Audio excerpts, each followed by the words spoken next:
Right, welcome back to the weekly yarns. Wow, what a difference a day makes, isn't it? Most of the video that you're about to see was shot yesterday when we make-believe Santa Claus on.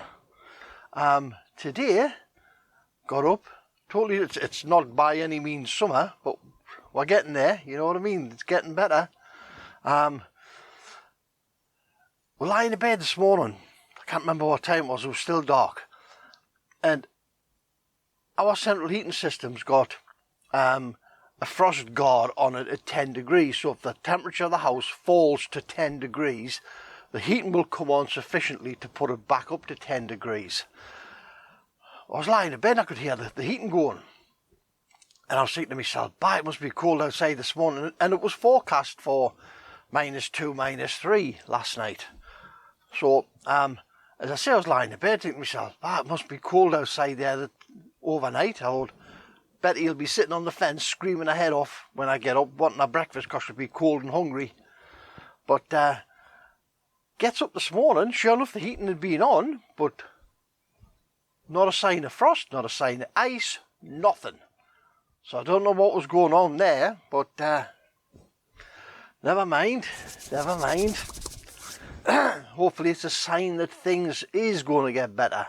The forecast for next week is warmer but wetter. So I don't know what's worse. At least with the cold, bright days, if it's dry, we can get on with things, with little jobs. If it's raining, you can't get on with nothing because I haven't got enough covers to put things outside and cover them up to stop them getting wet. So it's easier just not to do anything, unfortunately. Anyway, my good friend Shane Bush from America, he set up his own channel, Path of Discovery, in which he's doing a Davy Brown tractor up, doing bits and pieces of repairs to it. So pop along, have a look at his channel. It's really good. He is really good at it. Pop along, have a look at it, give him your support. Hopefully we'll get him to grow. He's up, I think he's about 140 subscribers at the minute. Had a look at him last night. He was doing the latch cover. He was revisiting his latch cover. He did it a year ago. He'll tell you he did it a year ago. And he was swapping out some O-rings and putting clips and that on. So pop along, have a look at him, give him your support, drop him a few comments. All right? So I was going to do this outside this morning at my little table just outside your window. But I'll put a picture up here. This was 8:30 this morning. Look at this. The weather just does not know what to do at the minute here. It's absolutely bloody freezing cold outside today. Anyway, as a follow-on from our latest video, fitting the detents and the selectors. Did we fit the detents? No, we fitted the detents and the mills pins, didn't we? Right, so we've had a couple of questions. One from Sven in Norway, who said after watching the video, he realised what he had found in the bottom of his gearbox. And if you watch the video, in my confusion, I call on the first, I've put a bit of text up on the screen actually, but I do call the high-low the reverse selector. But as I say, I put a bit of text up to correct that, but it's actually a high-low selector. Now Sven, after watching the video, has said he now realises what he had found, and it's the detent for, he did say reverse selector ? So I've messaged him back because the only one that looks different is the high-low. Now, Sven, if it is your high-low detent that you've got, which is the little one that's shaped like an arrowhead with a spigot on the back that fits into the spring, and it does, well, even if it's not, if it's one of your other detents, you need to go into the gearbox, you need to have a look at it. If it's the high-low, what that little detent does is, it keeps, I'll try and demonstrate it with this shaft. This is my spare one. You look on the shaft here, where you've got This is a gear position, this is a neutral position, this is a gear position. Alright, so what that little detent does is, for your box to be in neutral, it's sitting in here and it's stopping the shaft from accidentally moving. When you select a gear, it pops it down to either one of these, and again it stops the gear from accidentally disengaging. Right, you have to obviously put a bit of force on the gear lever. When you think of your gear lever ratio, you've got about, what, 2 inches inside the box and about 8-9 inches outside the box, so there's quite a bit of leverage there to overcome these detents. So what you do is, obviously, when you've got your gear lever in and you pull the fork back, it compresses the spring and the detent and it pops to the next location. If you haven't got that detent in place, okay, I never checked, but I don't think the spring's long enough to act as a detent, and if it is, it's going to be wearing away anyway. But what you need to do in order to stop this rail, the high-low rail, moving accidentally or unknowingly to you, well, you'll sharpen it because it'll drop with a gear, won't it? You need to go in and you need to put that right. Now, to put it right, the easy way to put that right without taking your gearbox out is to knock your Mills pin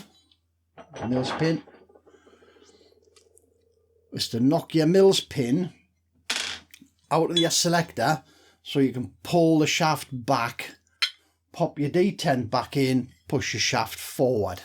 You'll need to make yourself up a little tool like that.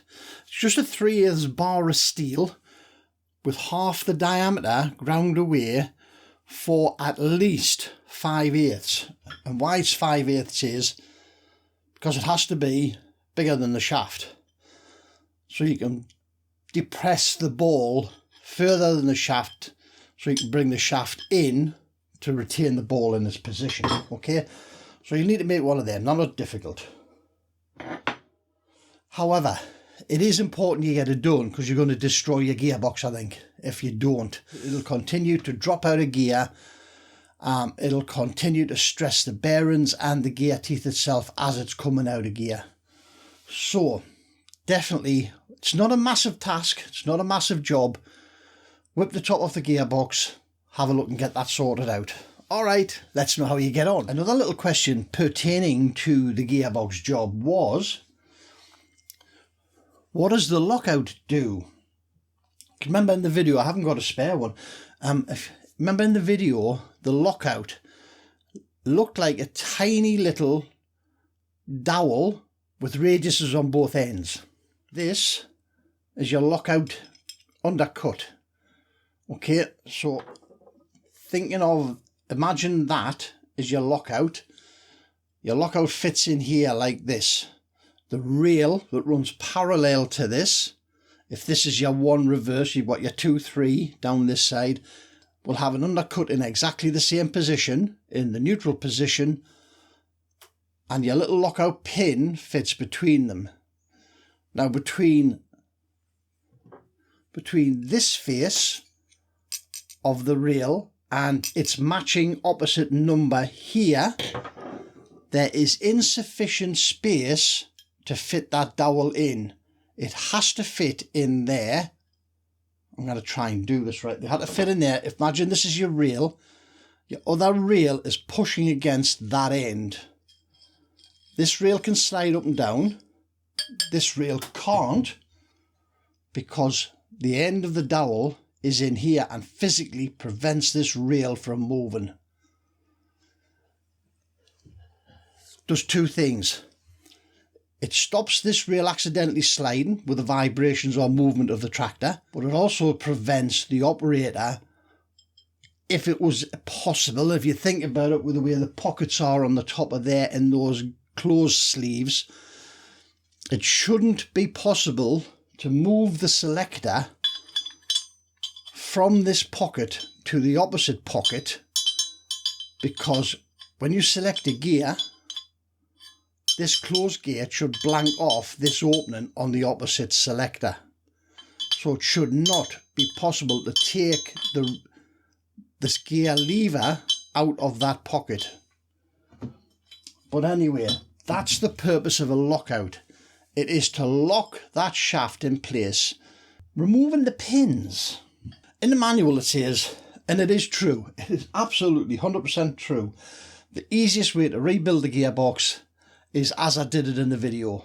Okay, build the gearbox up, fit your selectors and your rails, but remove the pins.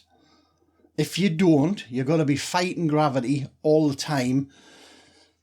You're going to have somebody to support the top plate, so that because there isn't enough room, if this is fixed to the shaft, there's not enough room for the gear to go far enough back so this end can clear the casting. So this has to be allowed to come back to clear the casting so you can put the detents and the springs in. The only way you can do that is remove the pin. There's your pin. Now, as I said in the video, this pin is tapered. It's very slightly tapered. I think it's about 10-15 thou. It's not a lot.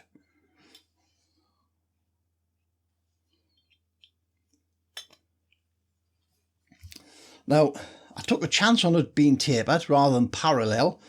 And what I did was, your selectors will come out of your gearbox like that, because dismantling it is not a simple reverse of reassembling it. Okay, so you take your rails out complete, turn your rail over, stand it on the open jaws of a vise, get a big punch, go in there and give it a tap. Now, this is when I realised they were tapered, because as soon as you tap it, it drops straight into the hole. These were not tight. These were not as bad as I was expecting to be, because this is an original shaft from the original gearbox that was in the tractor. God knows how old it, whether it's been a replacement box or whether it's 50-year-old like the tractor. And I thought I was going to have a real horrible job with this, which is why I did it with this shaft first, because I wanted to see how hard it was going to be before I started messing with my shafts and my gearbox, my replacement box. So, punch on there, give it a firm tap, not an enormous wallop. It just needs a firm tap. It's shot level with the top. I then just put a 4mm punch in and chase it out with a 4mm punch. And because it's tapered, once it moves, it moves. Then you just get a hold of it, pull it out. Yeah. And in this case, this one nips a little bit at the end, but that shaft has had a very slight wire brush, hasn't had any polishing, has had a very slight wire brush. That's all. You see me with a little panel pin hammer, and you just pop that back in the hole. I put a little bit of 603 on it and knocked it in. I don't know if you're going to be able to see that.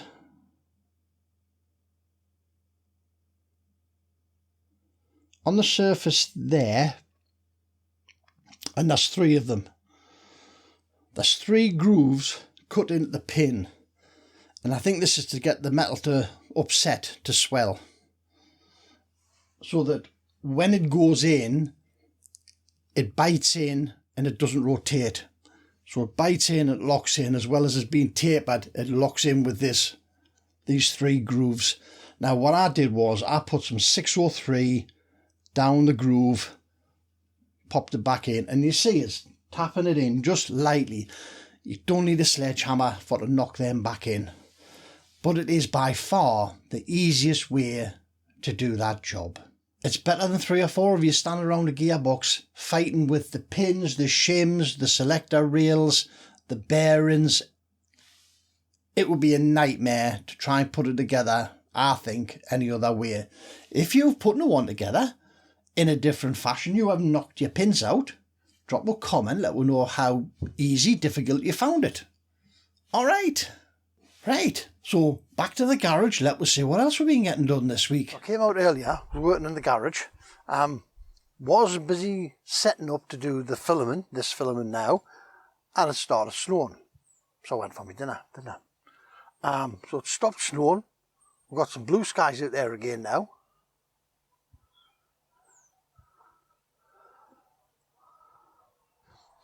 When I go in there to work, all this lot's got to come out. That there is the gearbox, and I've got it on what used to be a set of skateboard wheels. I've got one in there. I'll show you what I do with them. Grandchildren, wonderful little things with skateboards, aren't they? That there under the cloth is the foot plates for the tractor. I started cleaning them, if you remember. Pressure washer broke in the frost. It must have burst a pipe or something. So I really need to get across. If I need to find a day to get across there, sort that out. It'd be nice to bring it back here and strip it to the bare bones so we can have a look inside and see what's going on, because it stopped heating up a while ago, but it was good as a cold water pressure wash. But it really needs the steam. That's what shifts the dirt, is the steam. So let's have a look inside, see what else we're getting done today. So that's what we've got this week. 50 quid, second hand obviously, but got a 9-speed drive system there from, I think it's from like 250 up to 2,500. So, you know, it tells you there, look, 390 to 2,600. So, quite good. As you say, I've got my wire brushing, and I've been wire brushing things this morning, and I'll show you what we've been doing. Due to corrosion, the brake, this is the clutch stop brake drum, started going rusty around the edges, just very lightly. So I took that off today, took the brake band off, given that a quick wire wheel on that. The brake drum is greased to hell now. Been cleaned, greased up, ready to go back into a bag for storage for the minute. Spoke to Stuart this morning regarding that. I'm waiting for Stuart to give us a ring back so we can see. These are service exchange. You send this to Stuart, Stuart sends you one back with some brake or some friction material adhered to that inner surface somehow.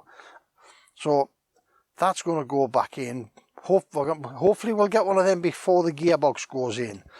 So we've got a bit of space inside there, so we can get in, do our nuts and bolts and do our settings and that before we put the gearbox back in. Because I would imagine once the gearbox gone back in, there's not going to be an awful lot of room. So this came the other day, drill clamping set, or machine clamping set. I bought it to go with the drill, so that I can clamp things down on the table over there, but it's also to go with, hopefully, a milling machine and a lathe when they turn up. So you get various blocks, so you can create different heights and clamps. The only problem I have with it, there's supposed to be 4 of everything. So it's 4 blocks that size. 4 extension nuts, 6 of those. The studs are supposed to be 4 of every length. So you've got 4 at 80, 4 at 100, 4 at 120, and 4 at 140, 4 at 150. There was 5 100s and only 3 120s. Now I've been in touch with the supplier for those, and it's not their fault. I bought them off eBay, and all they are is redistributors. They buy them in, they sell them on. They have got absolutely no reason to open the packaging up and physically inspect every single item that's in the package. So I've emailed them, try to get them to get a hold of their suppliers to see if they can get a hold of the stud, the 120mm stud, and the cannet. So they've offered us a partial refund on that, so we're just waiting for that to come through. I suppose at the end of the day, a partial refund's better than out, and we will make the best of what we have got there. If what you could do with it, you could actually just get a bit of, I think they're M10 studs. I haven't measured them yet. I think they're M10s. Let's have a look. let's have a quick look and see what they are then, huh? Because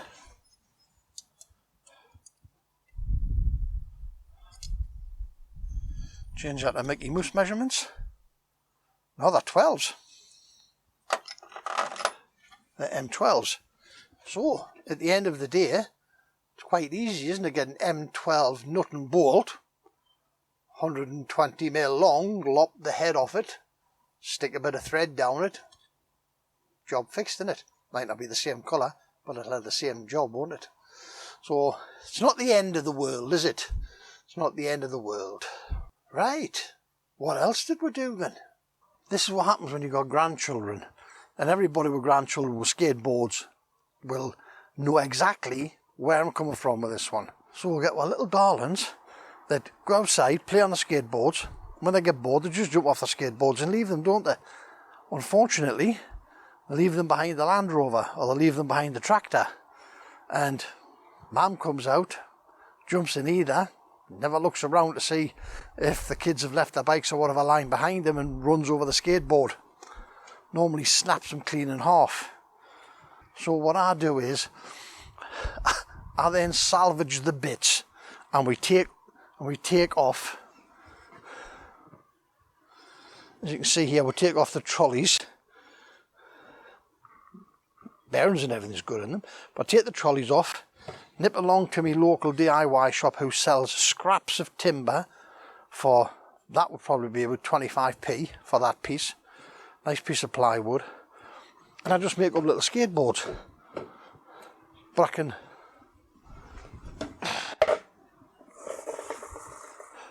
It's not that we play on the skateboards, but it's ideal for putting heavy bits of kit on and moving them around in the yard. That, as I say, that there is the gearbox. And there's 3 trolleys under that, 2 at that end, 1 at this end, and it's absolutely perfect for moving around the gearbox.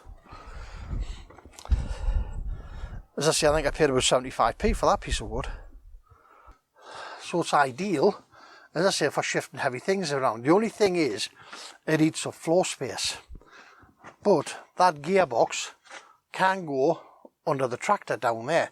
So it comes in, gets turned round, goes under the tractor out of the way. But you can see why I'm reluctant to put the diff in, because if I put the diff in, even on the skateboard becomes really heavy to the point where,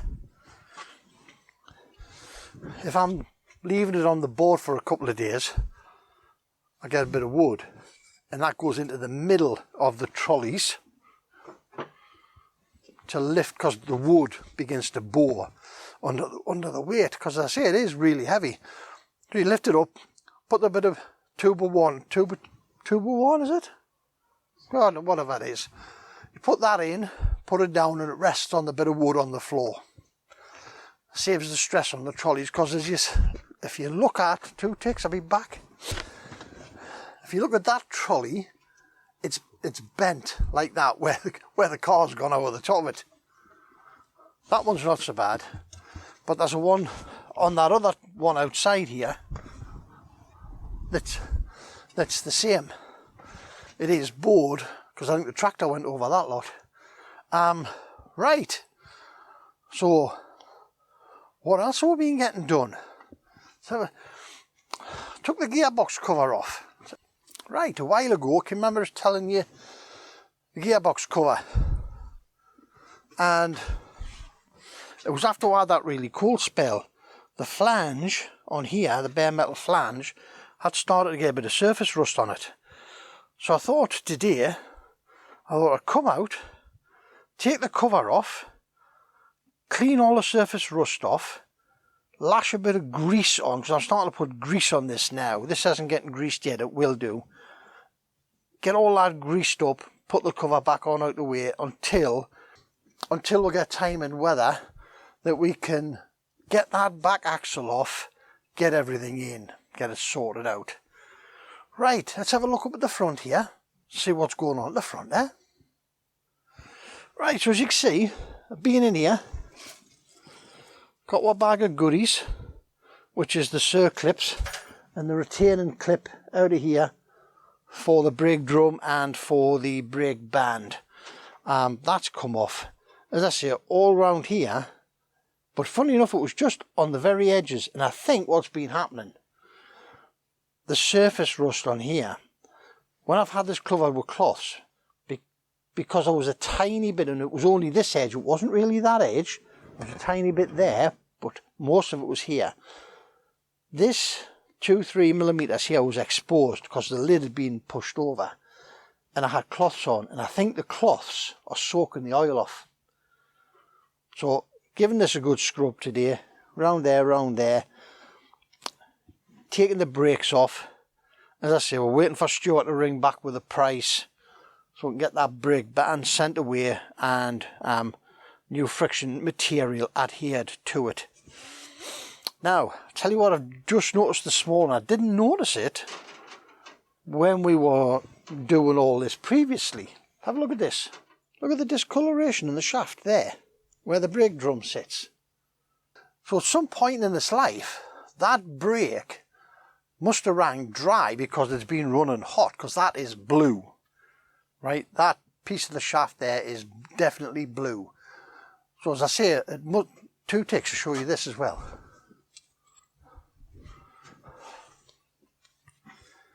If you look inside here, this is all marked because this has been contacting and attempting to break metal to metal, which is probably where the heat's been generated from. Because I don't think the friction material you put on here will generate heat. Obviously it will, because that's how brakes work. They turn energy into heat. But I think the excess heat has been coming from the metal strap contacting that metal brake drum and causing that on the inside. But as I say, we're waiting for Stuart to come back with a price. It's got to be done anyway, hasn't it? It's nice to know what you're going to pay up front, isn't it? And what made us come out this morning was I was sitting in the house, and for the last couple of nights I've been watching Marshall Smart up in Aberdeenshire. He's busy with a Fortson Major, and he's also got, I'm sure it's a 996, Davy Brown 996. He's doing little jobs on, and I've been watching his channel. He was out the other day in the rain, freezing cold, underneath the tractor, changing the oil filter and the oil filter bowl for the hydraulics. And you look and think, surely to God, if he can get outside on a horrible nasty day and do the filters and pan and everything under there, you can get into the garage and get a few jobs done. And that's what got us in here the day. So as I say, the sun was shining when I come out, but that's sharp turn to snow. Went in for me dinner, and I think that will be about 12-ish. And it's now 3, and it just stopped snowing about 20 minutes ago, and by the time I got all this set up. But anyways, Tom Hart from Indiana messages the other day. We've seen Tom's pictures in the community area and stuff like that of the restorations he's doing on his hay rake and on a Davy Brown tractor that he's got like this. He's got it stripped down, just about every single nut and bolt off, and he's busy rebuilding it and painting it. But he's having difficulty in the States getting poppy red paint. Now, I phoned my supplier, the people I buy my paint off, I phoned them the other day and asked them if they had any colour swatches that they could send us, that I could send to Tom so he could have it scanned in America and get somebody to reproduce the paint. He's had some paint mixed out there, but he's saying it's coming back far too pinky. It's not looking, or is it orangey? It's come back looking orange rather than red. And he's not happy with it, obviously. So he messaged me and said, could we help and get him a swatch of poppy red paint? So as I say, rang my suppliers. Answers were no, no, no, no. And it's like, really? No. So I'm asking you guys out there, Has anyone on your shelves, in your workshops, in your garages, at home, whatever, have you got a tiny little tin? He's not looking for a litre, he's not looking for enough to paint his machines with. What he's asking for is a 2-inch square, either a little piece of metal or a little piece of card, something that's a bit of plastic that's not porous, that you could paint, put a couple of coats of poppy red on for us, please, and send that to me so I can send it to Tom. On the other hand, if you are already in America and you have the poppy red paint, please email me and I'll get in touch with Tom and get you two in touch with each other. But hopefully, somewhere along the line, somebody watching this has got half a tin, quarter of a tin, a tiny little bit left in the bottom of a tin that you could just simply paint by hand onto something that's not porous, 2 inches square, and see if we can get Tom helped with this mix of paint in the America for him. Thanks very much now. Now, as you know, my Vectra broke down, didn't it? And I think it's the coil pack. Changed the gasket on it, cleaned all the crap out of it, cleaned the oil up. But I had to test the coil packing, and testing the coil pack on them is incredibly difficult. So I bought this, right, little coil tester. What you do, I think it was 10 quid.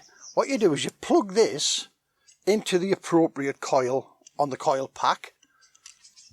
You connect this to a lovely earth on your engine somewhere, so you've got a circuit. And then you unscrew this little screw till the point comes down to one of these marks. And you get somebody to spin the engine over. If your coil pack is working, it arcs between the bottom of this terminal and the top of the screw. Or you can screw it in till you get an arc. Then you know it's working, right?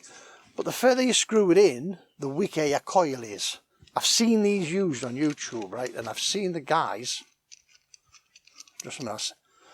Yes, I've seen them with the pin right down at the bottom in here. But this is an easier way. People have just said, like you test an old HT lead in the past, put the plug in, rest it on top of the engine, spin it over, see if it sparks. Well, it depends on how bright the day is, doesn't it? Depends on how good your earth is, depends on a lot of things really. Whereas this, you can see quite clearly the arc in that. So the next couple of days, we're going to be going up to my mother's, because that's where the Vectra is currently residing, up there out the way, because I've got my insignia home. So we're going to go up there and we'll whip the coil packs back out, stick this in, give it a whiz, and we'll see how many of the 4 coils in the coil pack are working. And as I said last time, we'll then decide on what's going to happen with it, won't we? So that's our Vectra little job done. Right, that's it for this week. Hope you found it useful. If you have, please give us a thumbs up, subscribe, tell your mates. Don't forget, if you subscribe, you don't miss the next video, because somebody on YouTube sends you a little reminder, pops up on your screen, doesn't it? Costs you nothing, it's free. It's not like subscribing to Reader's Digest and out where it's 10 quid a month or whatever. But subscriptions to the YouTube channels are free. So please, because it helps the channel out tremendously. You wouldn't believe how much subscribing or liking the videos helps promote the channel and promote the videos to other viewers for to find. So, as I say, that's it for today. Thank you very much. As always, your time is greatly appreciated. But remember, don't overthink it. It's just nuts and bolts. We'll see you through the week with the next one. See you later now. Bye. Take care.